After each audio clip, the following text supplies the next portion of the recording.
Hello, my name is Jean and I am a knitter. My goodness. Well, a couple of weeks ago I said there was good news coming. Hubby and I had some challenges and he was working a job that was so incredibly stressful that our marriage was on the rocks. We separated.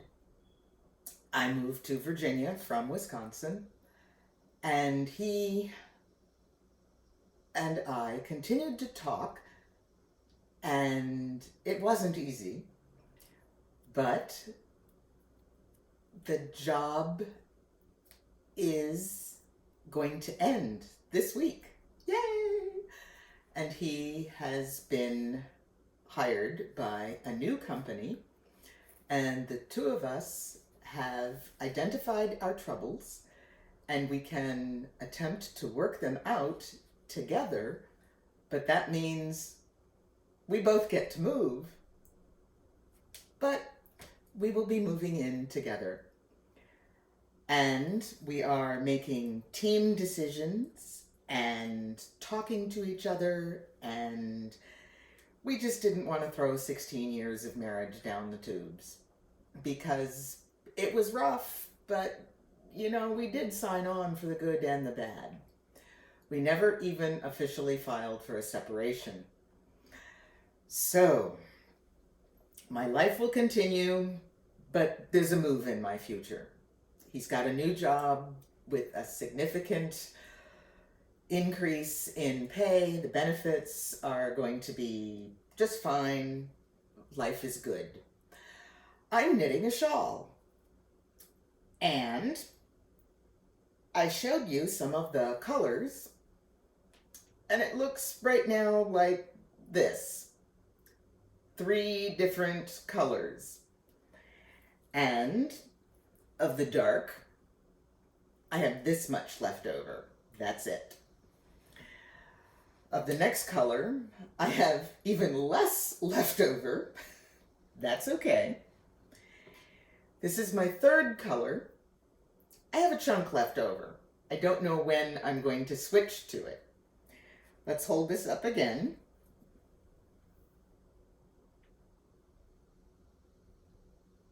And you can see 3 colors, and I can't figure out when I should switch to my 4th color, because I don't know how much I'm going to need, because the rows have gotten very, very large. I have about 20 rows left to do, and I'm thinking they're not going to get any smaller. They just don't. So I need to make sure I have enough to both finish the shawl and complete the bind off. So this is that yarn chicken that isn't really yarn chicken, because I will have enough yarn. I have plenty of yarn. The question is, will I have enough of the right color of yarn? So I think I'm going to pull out, ta-da, digital kitchen scale. And what I do is I weigh my remaining yarn, I knit a row, and then I weigh how much is left. So I know how many ounces I'm using up per row, more or less. And then I can calculate how much further I can knit on this skein of yarn. So, let it zero.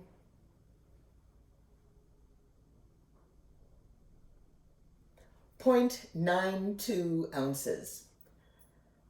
I've got 1 row I'm in the middle of, so I will knit the next row and then do the same thing, weigh, and then figure out if I can do 6 more rows or 3 more rows or whatever. But I won't be worried that this is not enough to complete 1 more row. And that's how I do that. Now, the kitchen scale, dirt cheap. And it came with an instruction book. It's only got 2 buttons. It works really, really well. It even turns itself off. I just leave it alone. And it's done. It's worth it to get one that is digital and accurate, and I use it for cooking too. I I made my own bread long before COVID, and I don't measure my flour in scoops. I measure my flour by the 100th of an ounce. I don't care about that. I really do it down to the 10th, but you know, you round up. So, this is the pattern. I've been coloring in the rows that I have completed. No, I'm not going to show it to you long enough that you can zoom in, but I do have another set of rows to complete before I finish, and then there is the bind off, which is knitted picots that are different sizes. So I will get points on it, and that's going to be fun too. As you can see,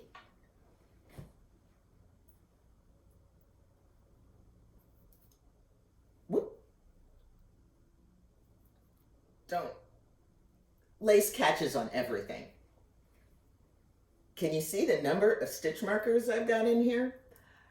There are 36 pattern repeats and leftover at the end, at each end, and my edging stitches. And there are stitch markers for all of it. I used a different color here, so I have a halfway point, and if I really want to be calculating, I can calculate the halfway point measurements and figure out very precisely how much yarn I'm using. Kitchen scales are your friend. The other thing that is a friend,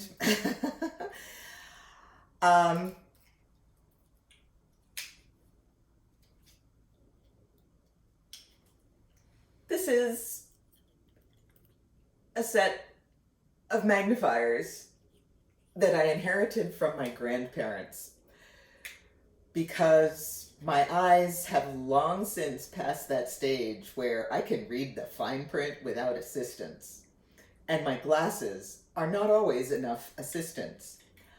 I need daylight, and I use daylight bulbs, and sometimes I zoom in. Because this chart, one of the reasons I like this manufacturer, this designer, Nim Teasdale, she includes counts. So I know, oh, in this repeat, I have to do 7 purl stitches. In this repeat, I have to do 9 purl stitches. I don't have to count each square and hope I got it right. I can just read my chart.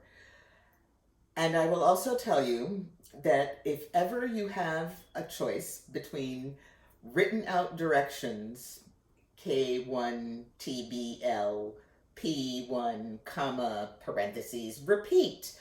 Oh my God. Excuse me. Oh my goodness. I can't follow those directions because I cannot figure out what is below so that it will line up correctly and give me the pattern that I want. And you can't see that as easily as you can with a charted design. So,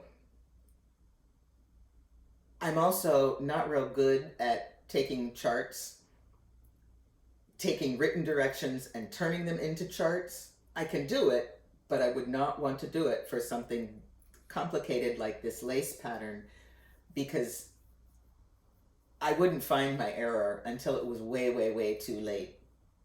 But I can find my errors much more easily on this. I was tired. I didn't realize how tired I was, and I made an assumption about what the pattern was because the previous rows had repeated.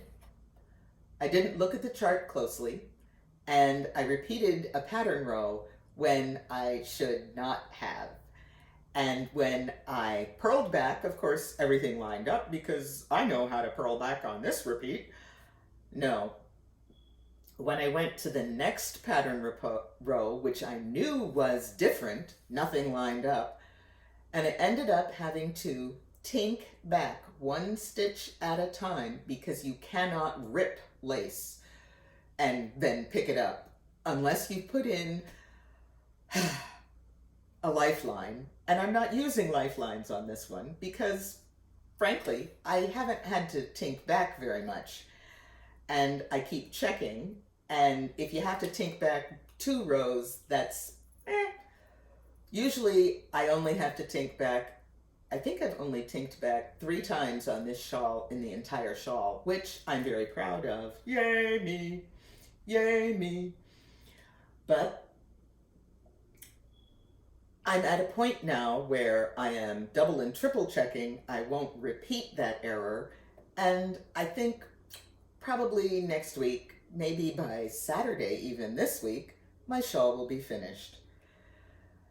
And on Friday, I'm meeting up with my sister, and we're going to go to a couple of yarn shops, local yarn shops, yay, brick and mortar.